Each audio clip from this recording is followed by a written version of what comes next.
नमस्कार प्यारे विद्यार्थियों। जैसा कि आप सबको विदित है कि वर्तमान में कोरोना महामारी ने पूरे विश्व भर में अपने पैर पसार रखे हैं। इस कारण से विद्यालय में कक्षाओं का सही ढंग से संचालन नहीं हो पाया है और कक्षाओं के सही ढंग से संचालित नहीं हो पाने के कारण माध्यमिक शिक्षा बोर्ड अजमेर ने यह निर्णय लिया है कि विद्यार्थियों के सिलेबस में कुछ कटौती करी जाए और इस निर्णय के अंतर्गत भौतिक विज्ञान कक्षा 12 के सैद्धांतिक प्रपत्र में जो कटौतियां हुई हैं, जो सिलेबस डिलीट किया गया है, उस सिलेबस पर आज हम विचार करेंगे, चर्चा करेंगे। जो पार्ट डिलीट किया गया है उसमें फर्स्ट इकाई का जो पहला चैप्टर था वो पूरा का पूरा हमारा वैसा का वैसा ही है, उसमें से कुछ भी डिलीट नहीं किया गया है। अध्याय 2 जो पहली इकाई है उसका अध्याय 2 मतलब पार्ट 2 चैप्टर 2 गाउस के नियम और उसके अनुप्रयोग, ये हमारा था गाउस का नियम और उसके अनुप्रयोग। इसमें से सिर्फ एक ही टॉपिक डिलीट किया गया है जो कि एक समान आवेशित गोलीय कोश के कारण विद्युत क्षेत्र की तीव्रता है। एक इकाई में से जो तीसरा चैप्टर है उसका नाम विद्युत विभव है। विद्युत विभव में से स्थिर विद्युत विभव, विभवांतर, एक समान आवेशित गोलीय कोश के कारण विद्युत विभव, ये टॉपिक डिलीट कर दिए गए हैं और इनके अलावा जो टॉपिक शेष रहे हैं वो टॉपिक हमें पढ़ने हैं और पूरा जो सिलेबस था पहले का वो सिलेबस आपकी पाठ्य पुस्तक में दिया हुआ है, उसमें से ये टॉपिक डिलीट कर दिए गए हैं। पहली इकाई में से जो चौथा चैप्टर है जिसे हम विद्युत धारिता के नाम से जानते हैं, इसमें से सिर्फ एक टॉपिक डिलीट किया गया है, समांतर प्लेट संधारित्र की धारिता ज्ञात करने का। जबकि उनकी बीच में भिन्न भिन्न पैराविद्युत के पदार्थ भरे गए हों तब उसकी धारिता ज्ञात करनी होती है, ये टॉपिक डिलीट कर दिया गया है। इसके अलावा जो भी टॉपिक शेष रहा वो हमें करना है। इसके बाद में आते हैं दूसरी इकाई में। दूसरी इकाई में हमारा 5वां चैप्टर आता है और 5वें चैप्टर में विद्युत धारा इसका नाम है। विद्युत धारा में विद्युत धारा, ओम का नियम, विद्युत प्रतिरोध, प्रतिरोधकता, विद्युत प्रतिरोध एवं प्रतिरोधकता का ताप पर प्रभाव, कार्बन प्रतिरोध,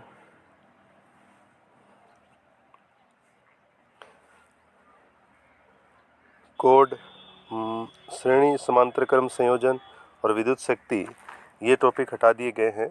इनके अलावा जो भी टॉपिक शेष रहते हैं 5वें चैप्टर के अंदर, दूसरी इकाई का 5वां चैप्टर है विद्युत धारा, इसके अंदर इनके अलावा जो शेष टॉपिक है वो हमें पढ़ने हैं, इनको हमने छोड़ देना है एक बार। इसके बाद बात करते हैं हम दूसरी इकाई का ही छठा चैप्टर। छठे चैप्टर में हमारा टॉपिक है विभव मापी के अनुप्रयोग और विद्युत मापी के अनुप्रयोग के अंतर्गत आलप प्रतिरोध के मापन का ये टॉपिक हमने छोड़ देना है।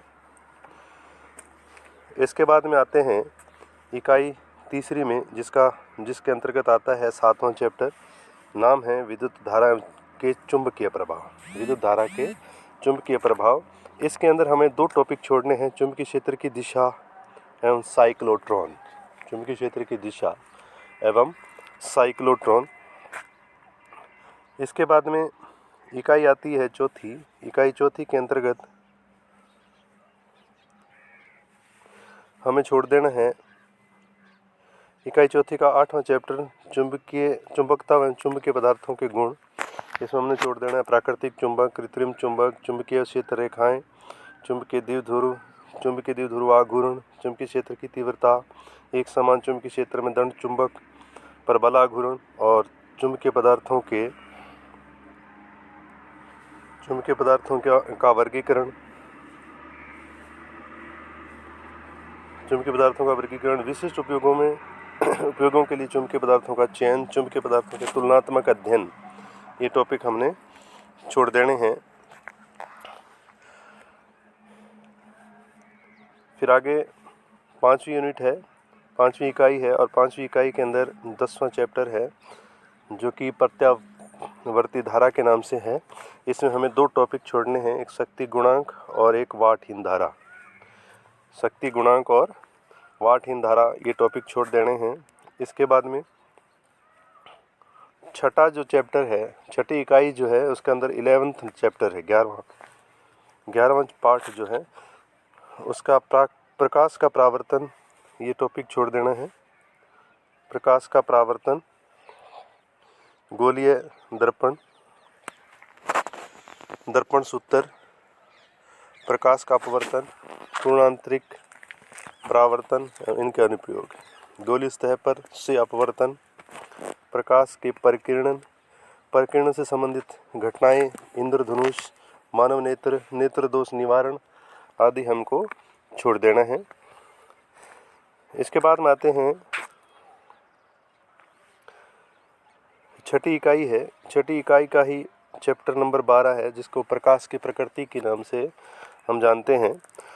इसके अंतर्गत हम छोड़ देना है अध्रुवित और ध्रुवित प्रकाश, ध्रुवण तल, कंपन तल, समतल ध्रुवित प्रकाश प्राप्त करने की विधियां, परावर्तन द्वारा, बूस्टर परिकिरण द्वारा, दीप अपवर्तन निकोल प्रिज्म द्वारा, द्विवर्णता द्वारा, पोलराइड एवं इसके उपयोग, अध्रुवित प्रकाश, ध्रुवित प्रकाश का संसूचन और मेल्स नियम, ये चीज़ें हमने छोड़ देनी हैं चैप्टर 12 में से, जो कि छठी इकाई के अंतर्गत है। इसके बाद में 7वीं इकाई जो है उसका नाम हमारा प्रकाश विद्युत प्रभाव तथा द्रव्य तरंगे, ये हमारा चैप्टर था। इस चैप्टर के अंदर द्रव्य तरंगों की तरंग दैर्ध्य, विभिन्न प्रकार के द्रव्य कणों से संबंध, द्रव्य तरंगों का तरंग दैर्ध्य, डेविसन जरिमर का प्रयोग, निष्कर्ष, हाइजेनबर्ग की अनिश्चितता का सिद्धांत, तो ये टॉपिक हमने छोड़ देना है। इसके अलावा जो शेष टॉपिक हैं 13वें चैप्टर के अंदर वो पढ़ने हैं हमने। इसके बाद में 7वीं इकाई का जो 7वीं इकाई है, इस 7वीं इकाई का 14वां चैप्टर है परमाणुीय भौतिकी। परमाणु भौतिकी के अंतर्गत परमाणु का थॉमसन मॉडल, द्रव्य तरंग से बोर का द्वितीय अभिग्रहित की व्याख्या, ये छोड़ देना है। इनके अलावा जो टॉपिक बचेंगे वो आपको पढ़ने हैं। इसके बाद में हम बात करते हैं 8वीं इकाई। 8वीं इकाई का 15वां चैप्टर, 8वीं इकाई का 15वां चैप्टर, जिसको हम नाभिकीय भौतिकी के नाम से जानते हैं।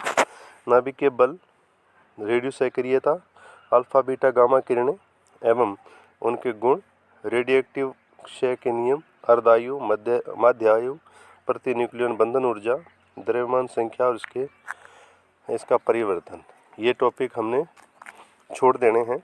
इनके अलावा जो टॉपिक है इस चैप्टर के अंदर है, 15th चैप्टर के अंदर, वो टॉपिक हमने पढ़ने हैं। अब आते हैं 9वीं इकाई के ऊपर, और 9वीं इकाई हमें इलेक्ट्रॉनिकी के नाम से जानी जाती है, जिसमें कंडक्टर, सेमीकंडक्टर आदि आते हैं, जिसमें विशिष्ट प्रयोजन डायोड के जो उपयोग हैं उसके अंदर जेनर डायोड और प्रकाश डायोड को छोड़ देना है। इसके अलावा जो भी टॉपिक 16वें चैप्टर में बचते हैं वो टॉपिक आपको कंप्लीट करने हैं। इसके अलावा लास्ट और फाइनल ये जो 10वीं यूनिट है, 10वीं यूनिट के अंदर आता है 17वां चैप्टर, विद्युत चुंबकीय तरंगे, और विद्युत चुंबकीय तरंगों के अंतर्गत और संचार, विद्युत चुंबकीय तरंगों एवं संचार एवं समकालीन भौतिकी। इसमें हमें छोड़ देना है विस्थापन धारा, नैनो टेक्निक, नैनो भौतिकी का अर्थ, उद्गम एवं मूल सिद्धांत, उपयोग, प्रारंभिक जानकारी, ये छोड़ देना है।